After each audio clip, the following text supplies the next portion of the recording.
No primeiro vídeo desse canal eu comentei sobre Saint-Germain.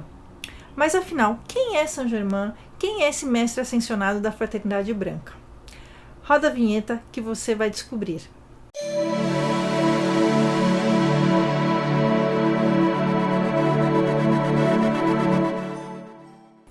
Olá, seja bem-vindo! Aqui é Renata Ruiz e neste meu canal eu apresento informações sobre espiritualidade, terapias holísticas, tarô e também um pouquinho sobre minha jornada espiritual. Se você é novo por aqui e pensou em se inscrever, que tal clicar na sinetinha aqui abaixo para saber sempre as novidades e acompanhar essa minha jornada, e será um prazer ter você aqui comigo. Então, vamos ao que interessa.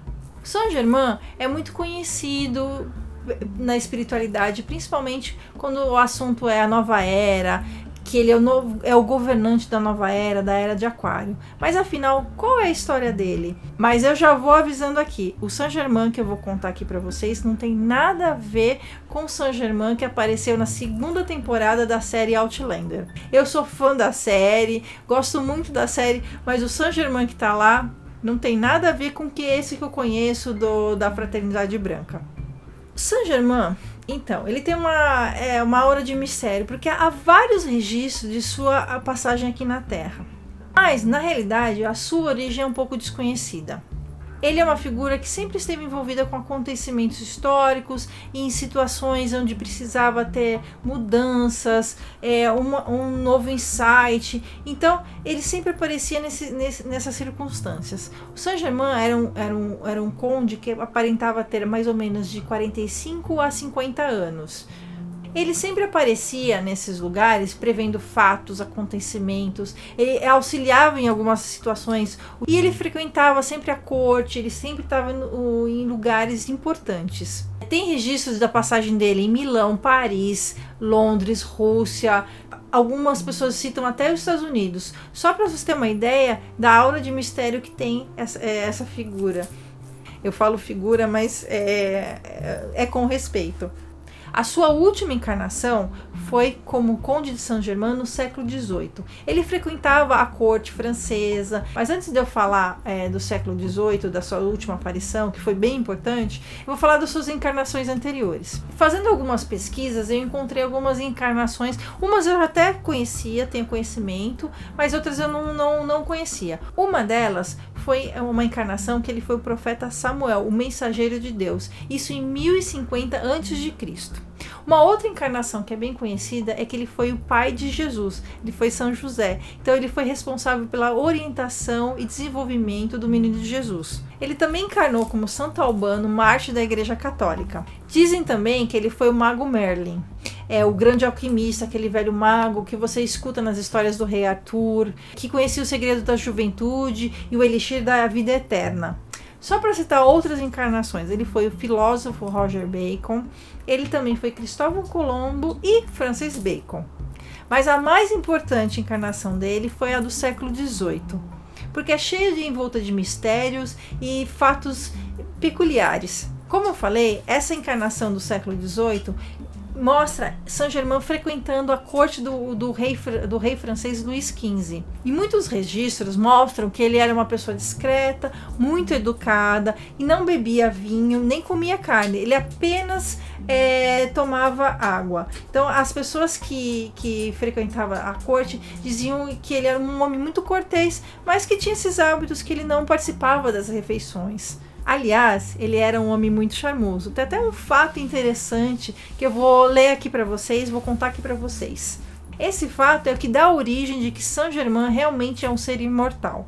Conta a história da Condessa von George, que em 1760 ouviu a chegada de um certo Conde de Saint-Germain em sua cidade. A idosa ficou curiosa, pois conheceu o mesmo conde quando ela estava em Veneza em 1710. Quando encontrou o conde, ela ficou perplexa. Por quê? Porque ela percebeu que esse conde não tinha envelhecido e perguntou se esse conde conheceu seu pai. Não, madame, respondeu-lhe Saint-Germain. Eu pessoalmente vivi em Veneza no fim do último e no começo deste século. Eu tive a honra de cortejá-la então. A condessa respondeu, não é possível, o conde que eu conheci tinha 45 anos. E Saint-Germain respondeu: Madame, eu sou muito velho, e provou detalhes que era o mesmo homem que ela conheceu em Veneza, há mais de 50 anos. É muito interessante, né? Há registro de viagens de Saint-Germain de 1710 a 1822. É um longo período de tempo, não? Mas não dá para saber de maneira completa sobre sua vida, pois ele desaparecia de tempos em tempos e aparecia em outros locais totalmente diferentes. Ele era um homem bom e simples e viveu durante muitos séculos. E o mais interessante é que não há registro de sua morte. Há registro de suas passagens nesse período de tempo, mas não há registro de sua morte. Mas o interessante é que a sua verdadeira missão na Terra era auxiliar no progresso da ciência, encaminhar e estimular o avanço e a evolução da tecnologia e a evolução da humanidade. Porque ao longo das encarnações, seu objetivo sempre foi libertar a humanidade da opressão, da injustiça, da ignorância, da dor, da maldade, da corrupção, do ego e de tudo que aprisiona a alma.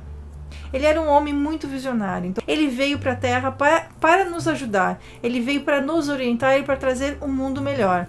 E ao longo dessas encarnações, ele aprimorou e desenvolveu as qualidades do 7º raio, que é a chama violeta. Aliás, eu estou vestida até em sua homenagem de violeta. A chama violeta é o 7º raio da fraternidade branca. É o fogo sagrado que transmuta a causa, o efeito, o registro e a memória do nosso passado negativo e o nosso karma negativo. É a chama da transmutação, da liberdade e do perdão divino. É a cor máxima da espiritualidade. Por isso que ele é muito associado hoje em dia com a Era de Ouro, da Era de Aquário. A chama violeta tem o poder de acelerar, transmutar tudo que está à nossa volta e manifestar tudo em nós. A chama violeta tem capacidade também de curar a mente humana que está presa sobre a dor e o sofrimento. Ela pode ser utilizada diariamente em exercícios para reequilíbrio, transmutação, transformação e tudo que a gente tem a possibilidade de mudar em nossa vida. Então fazer uma meditação com a chama violeta é muito importante para a nossa evolução espiritual e também a evolução da raça humana. Hoje, Saint-Germain atua como senhor da Era de Aquário, a era que estamos justamente passando por transição. Nós estamos começando a entrar. Alguns dizem que a gente já entrou na Era de Aquário, outros dizem que a gente está em transição. Hoje, Saint-Germain é a autoridade cósmica encarregada de continuar a evolução do planeta e da humanidade. Antes, quem estava encarregado era o Mestre Jesus. Então, o Mestre Jesus passou o bastão, passou esse cargo para o Mestre Saint-Germain. É engraçado que Saint-Germain foi a encarnação do próprio pai de Jesus, São José. Sua missão é transformar a energia densa que envolve os homens, auxiliando a sua transmutação e a sua evolução. E o nosso objetivo como humanidade é elevar essa vibração e auxiliar a todos nessa evolução, nessa transição para a nova era, a Era de Aquário. Bom, eu contei um pouco sobre o Saint-Germain para já iniciar um pouco sobre o estudo do livro de ouro dele e também para falar sobre a fraternidade branca, que vai auxiliar no crescimento e na evolução espiritual. Então, conta para mim o que você está fazendo para ajudar Saint-Germain na evolução do planeta. Deixa aqui embaixo nos comentários. Se você gostou desse vídeo, dê um like e inscreva-se no canal. Eu vou ter o maior prazer de ter você comigo junto nessa jornada. Mude a si mesmo e você mudará o mundo. E até a próxima!